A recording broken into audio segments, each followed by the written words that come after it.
So I'm going to be talking about two things in this video. One is how the Blackmagic Micro goes onto the Crane V2 flawlessly. And the second thing is the most necessary accessory for anyone that uses a Zhiyun crane.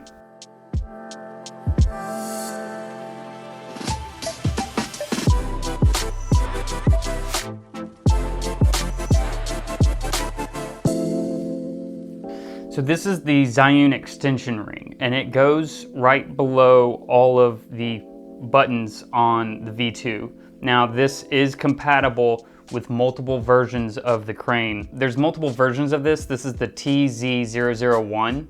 And what it's able to do is you basically get some typical camera gear screw threads, and I was able to put a magic arm into the side. So I'm able to have the monitor come out of the side of this extension ring instead of not having the tripod at all. You don't really think about how many times you sit it down to adjust some things.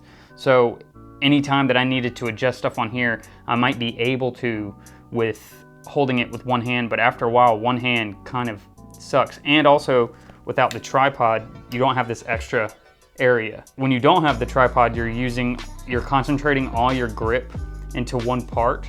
So it puts a little more pressure on everything, but when you're able to extend this area that the weight is coming onto, it's a lot easier and the weight doesn't bother you nearly as much. So I definitely needed the tripod on my crane. This extension ring is only $20 and it's made by Zhiyun, so I feel real good about it.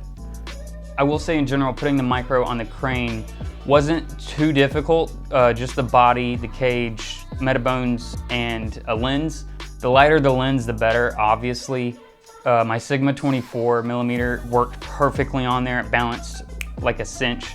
The Tokina being a little heavier, while balancing with the Tokina, I had to pull the bottom out a little more, which would help the Sigma as well, but you barely have any clearance when it comes to the battery. So I'm starting a podcast where I interview filmmakers and business owners.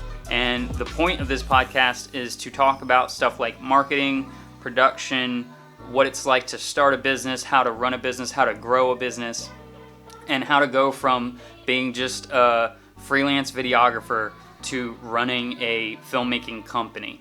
In the comments, give me any questions that you might want to ask these filmmakers or business owners, and I will definitely put them on the questions list for these episodes coming up soon.